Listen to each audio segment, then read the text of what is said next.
اور میں تمہارا وارث ہوں، تم میرے وارث ہو۔ تو ظاہر ہے کہ عہد جاہلیت میں یہ جو باہم محالفہ اور عہد و پیمان ہوتا تھا وہ بہت ساری باطل باتوں پر مشتمل تھا، جبکہ مذہب اسلام نے عدل و مساوات قائم کرنے کا حکم دیا۔ چنانچہ قرآن کریم میں ارشاد ہوا یا ایھا الذین آمنوا کونوا قوامین بالقسط شہداء للہ ولو علی انفسکم او الوالدین والاقربین، یعنی اے ایمان والو انصاف قائم کرو، انصاف قائم کرنے والے ہو جاؤ۔ شہداء للہ، اللہ کے لیے گواہی دو، اللہ کے لیے گواہی دینے والے ہو جاؤ، اگرچہ تمہیں خود اپنے خلاف یا اپنے والدین کے خلاف یا قرابت داروں کے خلاف گواہی دینی پڑے، یعنی ہر حال میں حق و انصاف کو قائم رکھو۔ تو عہد جاہلیت میں جو باطل باتوں پر محالفہ ہوتا تھا، مذہب اسلام میں اس کی کوئی گنجائش نہیں، اس سے منع کیا۔ حدثنا عثمان بن ابی شیبہ حدثنا محمد بن بشر و ابن نمیر و ابو اسامہ عن زکریہ عن سعد بن ابراہیم عن ابیہ عن جبیر بن مطعم رضی اللہ تعالی عنہ قال قال رسول اللہ صلی اللہ علیہ وسلم لا حلف فی الاسلام وَأَيَّمَا حِلْفٍ كَانَ فِي الْجَاهِلِيَّةِ لَمْ يَزِدْهُ الْإِسْلَامُ إِلَّا شِدَّةً۔ حضرت جبیر ابن مطعم رضی اللہ تعالی عنہ سے روایت ہے، فرمایا کہ رسول اللہ صلی اللہ علیہ وسلم نے ارشاد فرمایا اسلام میں کوئی محالفہ نہیں، اور عہد جاہلیت میں جو محالفہ تھا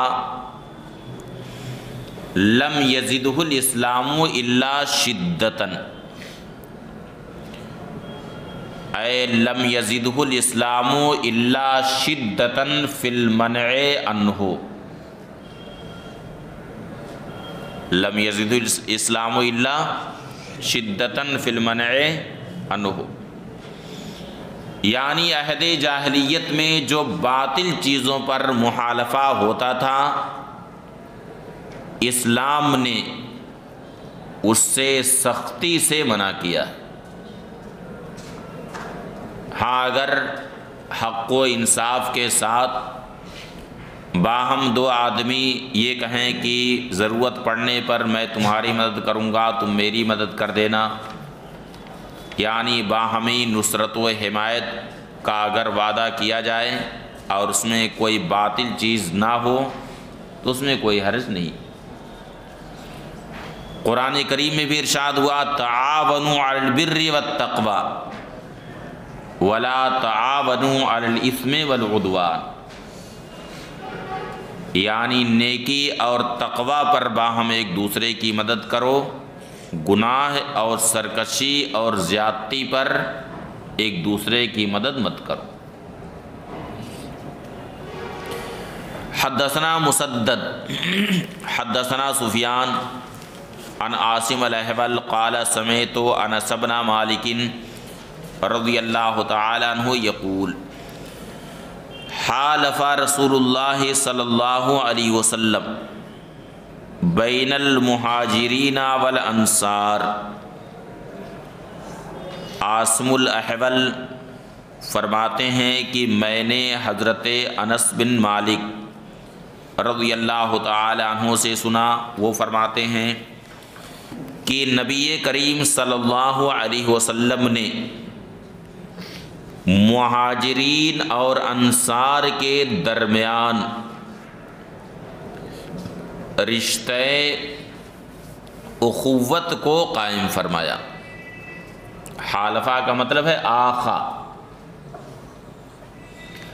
کیونکہ دیگر حدیثوں میں یہی ہے کہ آخا رسول اللہ صلی اللہ علیہ وسلم بین المہاجرین والانصار۔ چنانچہ اس سے پہلے والے صفحے میں دیکھیے تو آخا کا لفظ ملے گا للأخوة التي آخا رسول اللہ صلی اللہ علیہ وسلم بینہم، ملا یہ لفظ۔ اس لیے حالفہ کا مطلب کیا ہے؟ آخا، یعنی نبی کریم صلی اللہ علیہ وسلم نے مہاجرین اور انصار کے درمیان رشتہ اخوت کو قائم فرمایا فی دارنا، ہمارے گھر میں۔ فقیل لو، یعنی سرکار علیہ الصلاۃ والسلام ایک انصاری صحابی کو لیتے تھے اور ایک مہاجر کو، اور دونوں کو ایک دوسرے کا بھائی قرار دیتے تھے۔ جیسے حضرت سلمان فارسی کو حضرت ابو درداء کا بھائی قرار دیا، اور حضرت عبد الرحمن ابن عوف کو کن کا بھائی قرار دیا؟ حضرت سعد ابن الربیع کا۔ ابھی ان کا تذکرہ آیا تھا نا، حضرت سعد ابن الربیع کا، نہیں یاد ہے؟ ان کا بھائی قرار دیا تھا۔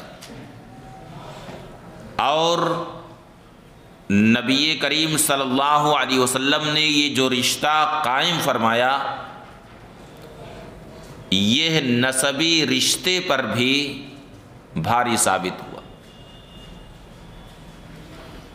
چنانچہ حضرت عبد الرحمن ابن عوف کو جب حضرت سعد ابن الربیع کا بھائی قرار دیا تو انہوں نے خوشی میں فرمایا کہ اہل مدینہ خوب جانتے ہیں کہ انا من اہل المدینۃ اکثر اموالا، کہ میں اہل مدینہ میں مالدار ترین لوگوں میں سے ہوں۔ پھر فرمایا حلما اقاسم کا مالی نصف لی و نصف لک، اے عبد الرحمن بن عوف، نبی کریم صلی اللہ علیہ وسلم نے آپ کو میرا بھائی بنا دیا، اب آؤ میں اپنی پوری جائیداد دو حصوں میں تقسیم کر دیتا ہوں، ایک حصہ میرا ہے اور ایک حصہ آپ کا ہے۔ اور صرف یہی نہیں بلکہ یہ بھی ارشاد فرمایا وَلِيَ امراتان، میرے پاس دو بیویاں، اور یہ نہیں بلکہ تم دیکھ لو دونوں کو، ان میں جو تمہیں اچھی لگے میں اسے اپنے نکاح سے آزاد کر دوں گا، جب اس کی عدت پوری ہو جائے تو اس سے شادی کر لینا۔ یہ کوئی معمولی بات ہے؟ ہاں، کہ اپنی جائیداد آدمی دو حصوں میں بانٹ دے، ایک حصہ دوسرے کو دے دے۔ اور بیوی کے تعلق سے تو آدمی بہت بخیل ہوتا ہے، اور بخیل رہنا بھی چاہیے بیوی کے تعلق سے، کہ فیاض رہنا چاہیے۔ بیوی کے تعلق سے تو آدمی کو بخیل بالکل رہنا چاہیے۔ فیاضی دکھایا تو وہ دیوس، فاسق، مردود الشہادہ ہوگا، اس فسق میں مبتلا ہے، تو اب اس کے پیچھے نماز بھی نہیں ہوگی، مکروہ تحریمی ہوگی۔ تو ارشاد فرمایا کہ میرے پاس 2 بیویاں ہیں، ان میں جو تمہیں اچھی لگے میں اسے اپنے نکاح سے آزاد کر دوں گا، پھر جب اس کی عدت پوری ہو جائے تو شادی کر لینا۔ اب اتنی ساری جائیداد آپ لوگوں کے سامنے اگر پیش کی جائے تو کیا کریں گے؟ ہاں بس سر و چشم قبول کریں گے اور کہیں گے کہ خواہش تو نہیں ہے، لیکن جب آپ کا اصرار ہے تو لائیے قبول کر لیتے ہیں۔ کیا کہیں گے؟ یہ نہ کہیں گے؟ مگر حضرت عبد الرحمن ابن عوف نے بڑی ہی خودداری کا مظاہرہ کرتے ہوئے فرمایا بارک اللہ فی مالک و اہلک دلونی علی السوق، اللہ تعالیٰ تو آپ کے مال میں، آپ کے اہل و عیال میں برکت عطا فرمائے، مجھے بس بازار کا راستہ بتا دیجیے کہ بازار مدینہ طیبہ میں کہاں لگتا ہے، میں وہاں جا کر کے خود کاروبار کروں گا، تجارت کروں گا۔ چنانچہ سوق بنی قینقاع میں، جو مدینہ طیبہ کا بہت مشہور بازار تھا، وہاں حضرت عبد الرحمن بن عوف تشریف لے گئے اور وہاں سے انہوں نے تجارت شروع کی، اور اللہ تعالیٰ نے ان کی تجارت میں ایسی برکت عطا فرمائی کہ ایک زمانہ وہ آیا کہ حضرت عبد الرحمن ابن عوف کا شمار سارے صحابہ کرام میں، مالدار ترین صحابہ کرام میں ہونے لگا۔ اور کیوں نہ ہو کہ نبی کریم صلی اللہ علیہ وسلم نے ارشاد فرمایا کہ عبد الرحمن بن عوف من تجار الرحمان، عبد الرحمن بن عوف کس میں سے ہے؟ رحمان کے تاجروں میں سے۔ تو جو تاجر الرحمان ہو، رحمان کے تاجروں میں سے ہو، اس کی تجارت میں بلا شبہ بے حساب برکتیں ہوں گی۔ اس لیے آدمی کو ہمیشہ خوددار رہنا چاہیے، ہمیشہ خوددار رہنا چاہیے، اور آدمی جب خوددار رہتا ہے تو اس کی جو ضروریات ہوتی ہیں تو اللہ تعالیٰ ان ضروریات کی تکمیل کے لیے اسباب بھی مہیا فرماتا ہے۔ من یتق اللہ یجعل لہ مخرجا ویرزقہ من حیث لا یحتسب، جو اللہ کا خوف دل میں رکھتا ہے، تقوی پرہیزگاری رکھتا ہے، لوگوں کے سامنے دستے سوال نہیں پھیلاتا ہے، فرمائش نہیں کرتا ہے، لوگوں کے سامنے فرمائشوں سے بچتا ہے، تو اللہ تعالیٰ اسے وہاں سے روزی عطا فرماتا ہے جہاں اس بندے کا وہم و گمان بھی نہیں ہوتا ہے۔ اس لیے ہمیشہ اللہ پر بھروسہ رکھنا چاہیے۔ من یتوکل علی اللہ فہو حسبہ، جو اللہ پر بھروسہ رکھتا ہے تو اللہ اس کے لیے کافی ہوتا ہے۔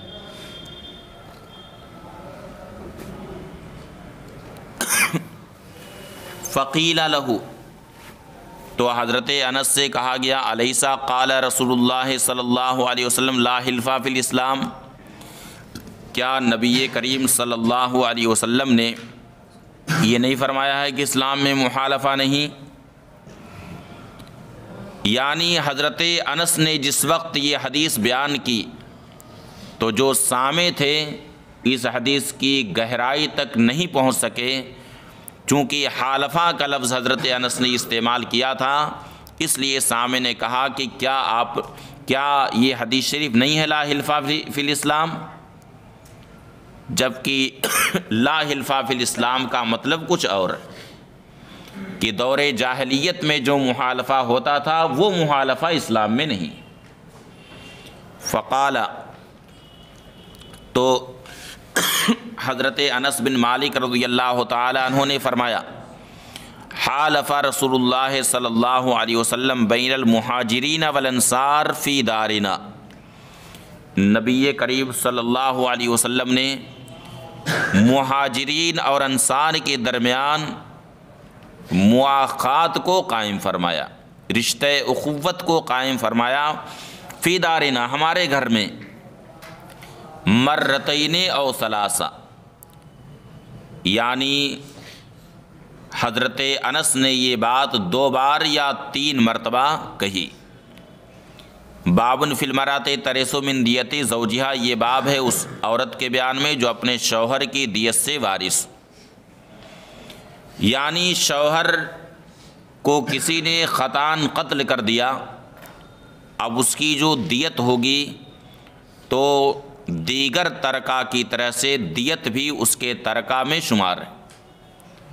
تو جیسے میت کے دوسرے ترکے میں بیوی کا حق بنتا ہے، اسی طرح سے اس کی جو دیت ہوگی اس دیت میں بھی بیوی کا حق ہے۔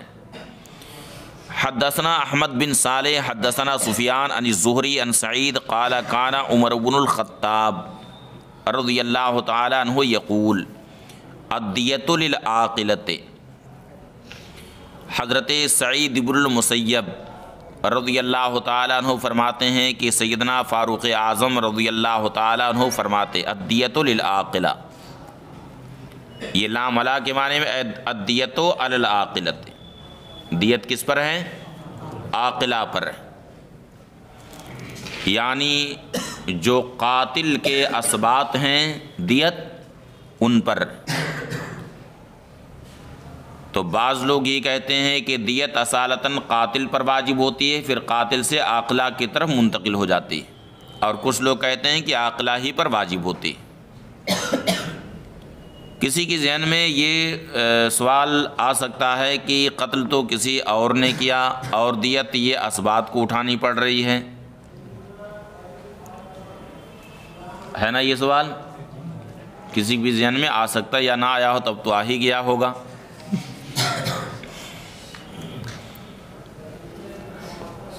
یہ بالکل کھلی ہوئی بات ہے کہ آدمی قتل یا لڑائی جھگڑا یا اس طرح کا اقدام اس وقت کرتا ہے جبکہ وہ اپنے آپ کو خاندانی اعتبار سے بہت مضبوط سمجھتا ہے کہ میرا قبیلہ تو بہت لمبا چوڑا ہے، میرا خاندان بہت بڑا ہے، کسی سے بھی میری اگر لڑائی ہو گئی تو 50 نوجوان آ جائیں گے جو لاٹھی لے کر کے تیار رہیں گے۔ دیکھیے آپ گاؤں دیہاتوں میں کیا حال رہتا ہے، یہ رہتا ہے نا کہ جس کا خاندان بہت بڑا ہے اور خاص طور سے اس خاندان میں اگر لڑنے والے نوجوان لڑکے ہوتے ہیں تو ان لوگوں کا حوصلہ بہت بلند رہتا ہے، ہمیشہ انہیں یہ خبط سوار رہتا ہے، یہ غرور سوار رہتا ہے کہ کون ہمارے سامنے آئے گا، کون ہمارا مقابلہ کرے گا۔ تو اس طرح کا اقدام آدمی اس وقت کرتا ہے جبکہ خاندانی اعتبار سے وہ اپنے کو بہت مضبوط سمجھتا ہے۔ تو دیت یعنی جس خاندان کی وجہ سے اس نے یہ اقدام کیا ہے، دیت کس کو دینی ہے؟ عاقلہ کو دینا ہے۔ وَلَا تَرِثُ الْمَرْأَةُ مِنْ دِيَتِ زَوْجِهَا شَيْئًا، اور عورت اپنے شوہر کی دیت سے کچھ وارث نہ ہوگی، یہ سیدنا فاروق اعظم رضی اللہ تعالیٰ عنہ فرماتے۔ حتیٰ قال له الضحاک بن سفیان، یہاں تک کہ ضحاک بن سفیان نے سیدنا فاروق اعظم رضی اللہ تعالیٰ عنہ سے کہا کتب الی رسول اللہ صلی اللہ علیہ وسلم ان اورث امرأۃ اشیم الذبابی من دیت زوجہا، نبی کریم صلی اللہ علیہ وسلم نے میرے پاس خط لکھا جس میں یہ ارشاد تھا کہ اشیم ذبابی کی بیوی کو اس کے شوہر کی دیت سے وارث بناؤ، جس سے یہ معلوم ہوا کہ بیوی اپنے شوہر کی دیت سے وارث ہوگی۔ فرجع عمر، تو سیدنا فاروق اعظم رضی اللہ تعالیٰ عنہ نے اپنے قول سے رجوع فرمایا۔ احمد ابن صالح کہتے ہیں حدثنا عبد الرزاق بہذا الحدیث، ہم سے عبد الرزاق نے یہ حدیث معمر سے روایت کر کے بیان کی، انہوں نے امام زہری سے روایت کی، انہوں نے حضرت سعید ابن مسیب سے روایت کی، اور ان کے الفاظ یہ ہیں وَقَانَ النَّبِيُّ صلی اللہ علیہ وسلم اسْتَعْمَلَهُ عَلَى الْأَعْرَابِ، یعنی نبی کریم صلی اللہ علیہ وسلم نے ضحاک ابن سفیان کو اعراب پر عامل مقرر فرمایا تھا۔